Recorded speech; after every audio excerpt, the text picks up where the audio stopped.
কলকাতার কলেজে শিক্ষা নয়, চলছে তৃণমূলী ধর্ষকদের তাণ্ডব লীলা। কসবার ল কলেজে মর্মান্তিক গ্যাংরেপ কাণ্ডে 3 জন অভিযুক্ত ধর্ষকের মূল হলো তৃণমূলের ছাত্রনেতা তথা তৃণমূল ছাত্র পরিষদের দক্ষিণ কলকাতা জেলার প্রাক্তন জেনারেল সেক্রেটারি মনোজিৎ মিশ্র।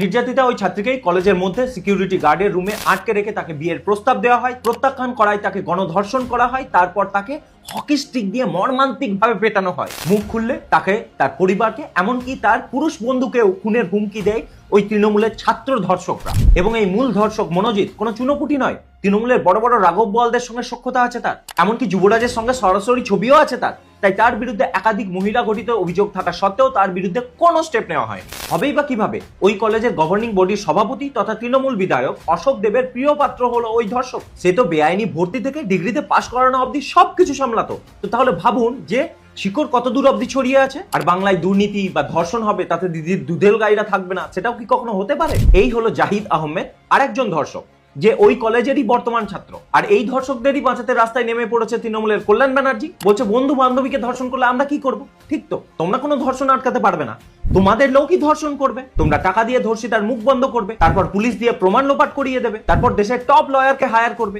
এই ধর্ষকদের বাঁচানোর জন্য। এটাই তো তোমরা করতে পারো, নয়তো এটাকেও বিজেপি আরএসএস এর ষড়যন্ত্র বলে ঘোষণা করে দেবে।